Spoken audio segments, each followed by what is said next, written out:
بسم اللہ الرحمن الرحیم۔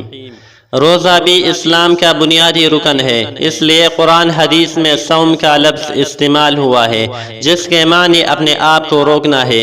اصلاحی شریعت میں روزے سے مراد صبح صادق سے لے کر غروب آفتاب تک اللہ کی خوشنودگی کے لیے بعض مخصوص امور کی سر انجام دہی اور کھانے پینے سے اپنے آپ کو روکنا ہے، جو روزے کے علاوہ دوسرے ایام میں جائز ہے۔ قرآن حکیم کے بیان کے مطابق یہ پہلی امتوں پر بھی پرس رہا ہے۔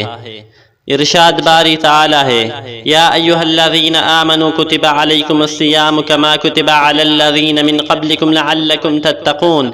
اے ایمان والو، فرض کیا گیا تم پر روزہ جسے فرض کیا گیا تھا تم سے اگلوں پر، تاکہ تم پرہیزگار ہو جاؤ۔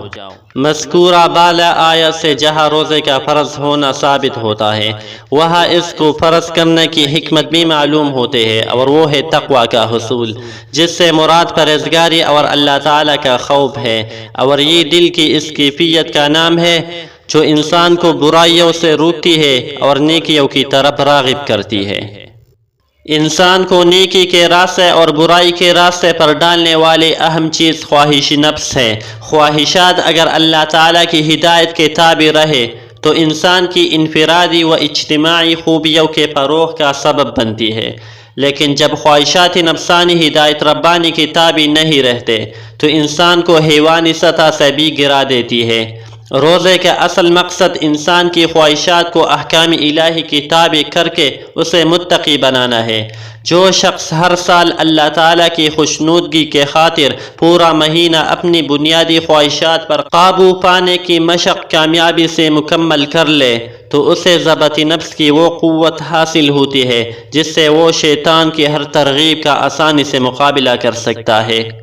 جب ایک انسان رمضان کے پورے مہینے میں کھانے پینے اور نفسیاتی خواہشات پر قابو رکھتا ہے، نیز دیگر اخلاقی برائیوں سے اجتناب کرتے ہوئے اپنا اکثر وقت عبادت اور نیک کاموں میں گزارتا ہے، تو اس کی طبیعت میں نیکی کا ذوق پیدا ہو جاتا ہے اور اسے بدی سے نفرت ہو جاتی ہے۔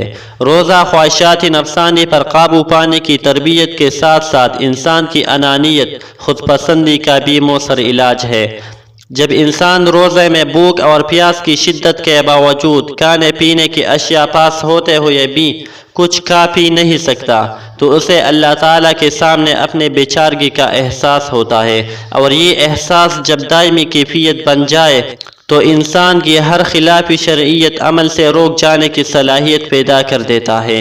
نبی اکرم صلی اللہ علیہ وسلم نے ارشاد فرمایا ہے، ایمان اور احتساب کے ساتھ رکھے گئے روزوں سے پچھلے گناہ معاف ہو جاتے ہیں، اور یہ بھی فرمایا کہ بہت سے روزے دار ایسے ہیں کہ جن کو اپنے روزوں سے بھوک اور پیاس کی اذیت کے سوا کچھ حاصل نہیں ہوتا۔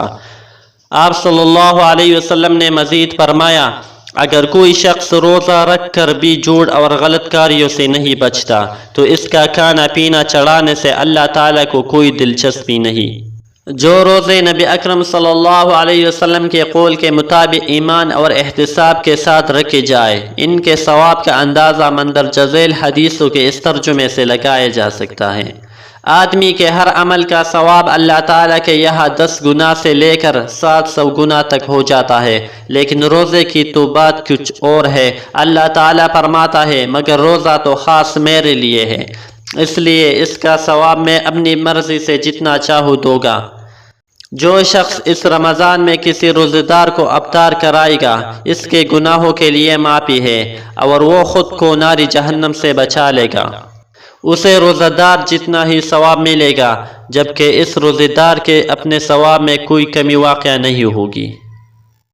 قرآن حکیم میں ارشاد باری تعالی ہے، شہر رمضان الذی انزل فیہ القرآن ھدی للناس وبینات من الھدی والفرقان فمن شہد منکم الشہر فلیصم۔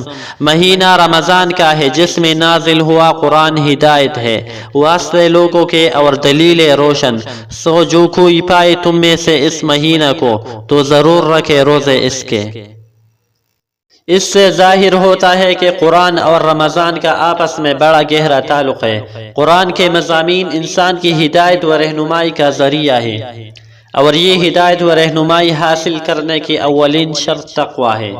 جو انسان میں روزے کے ذریعے نشوونما پاتی ہے۔ اس لیے رمضان میں قرآن کی شب و روز تلاوت پر بڑا گہرا زور دیا گیا ہے اور اس کا بے انتہا اجر و ثواب بیان کیا گیا ہے، اور نماز تراویح کی بھی یہی عرض اور مصلحت ہے۔